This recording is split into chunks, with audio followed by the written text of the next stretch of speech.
नायब सदर मुस्लिम लीग नून मोहतरमा मरियम नवाज शरीफ खोखर पैलेस में मीडिया से गुफ्तगू कर रही हैं और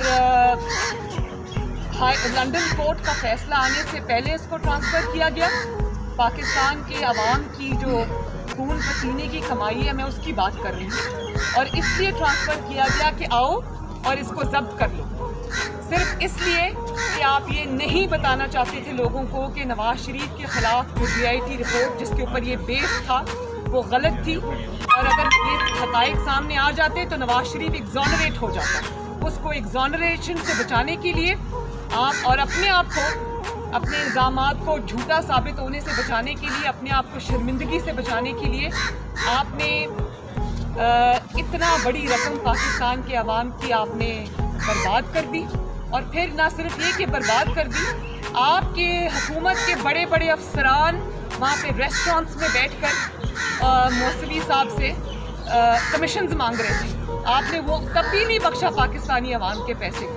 तो इन चीज़ों का हिसाब तो आपको देना चाहिए पड़ेगा। और कभी ऐसा हुआ है कि कभी किसी हाई कमीशन के इस तरह से अकाउंट्स जो है वो सीज हो जाए? तो पाकिस्तान में जिस तरह ये मलेशिया में पहली मरतबा जो वो फीस ना जमा होने की वजह से पाकिस्तानी तैयारे को कब्ज़े में ले लिया गया, वहाँ पे 166 जो हमारे पाकिस्तानी बहन भाई जो पैसेंजर्स थे उनको उसका खुमियाजा भुगतना पड़ा।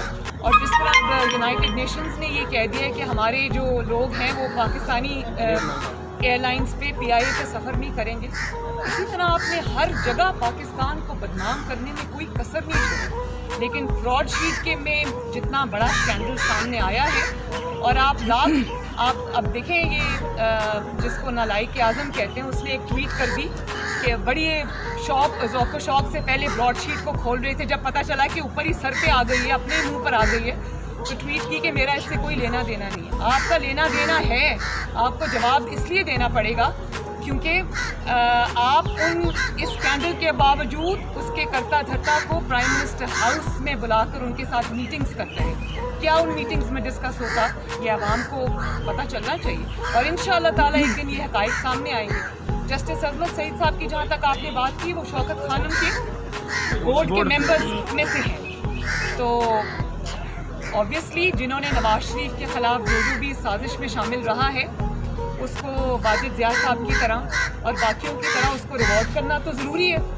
तो ये अगर रिवॉर्ड करने के लिए किया है तो जो साजिश का एक बहुत बड़ा एलिमेंट है, अगर आप उसी को अपने ख़िलाफ़ तहकीकात करेगा क्योंकि वो तो इसमें शामिल रहे, तो मेरा ख्याल है कि इज़्ज़त से जस्टिस अजमत सईद साहब को इससे रिक्यूज़ करना चाहिए अपने आप को और उनको ये कहना चाहिए कि मैं क्योंकि ख़ुद इसमें इन्वॉल्व हूँ इसलिए आप मुझे स्पेयर करें, वरना पाकिस्तान की आवाम के सामने फिर कुछ और हक़ाइक़ जो कि उस वक्त शायद हम नहीं ला सके सामने, फिर वो हमें लाने पड़ेंगे। किस तरह जस्टिस अजमत साहब ने पर्सनली उस वक्त की जो मुस्लिम लीग नून की हुकूमत थी उसके ऑफिसर्स को किस तरह से पर्सनली इन्होंने बुला के डरा के धमकाने की कोशिश की और क्या क्या मैसेजेस दिए, फिर वो तो कौम के सामने चीज़ लानी पड़ेगी।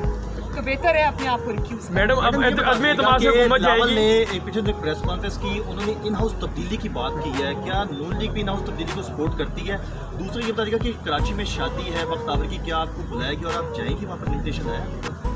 देखिए, जहाँ तक बिलावल साहब की तजवीज़ की बात है, जो इन हाउस उन्होंने चेंज की बात की है, मैंने भी वो TV पे सुनी है और अब जब तक PDM का इजलास नहीं होता, उन्होंने कहा कि मैं PDM की क़यादत को मनाऊंगा, तो मैं तो उनको कहती हूँ उनके पास अगर नंबर्स हैं तो ज़रूर शो करें, लेकिन हमें इंतज़ार करना चाहिए PDM के अगले सरबराही इजलास का जिसमें बिलावल साहब ये अपनी तजवीज़ रखेंगे, जैसा कि उन्होंने कहा है कि वो रखेंगे। तो जब वो ये तजवीज़ PDM के सामने रखेंगे तो ये डिस्कस भी होगी वहाँ पर जो PDM की सारी जमातें डिसाइड करेंगी वो आपके सबके सामने आ जाएगी।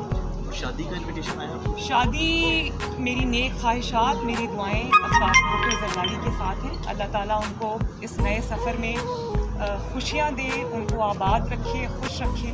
میری ان کے لیے نیک تمنائیں. میڈم آخری سوال, یہ 2021 جو ہے یہ الیکشن ایئر ہے اور جو بیوروکریسی اس وقت نون لیگ کو انتقام کا نشانہ بنا رہی ہے,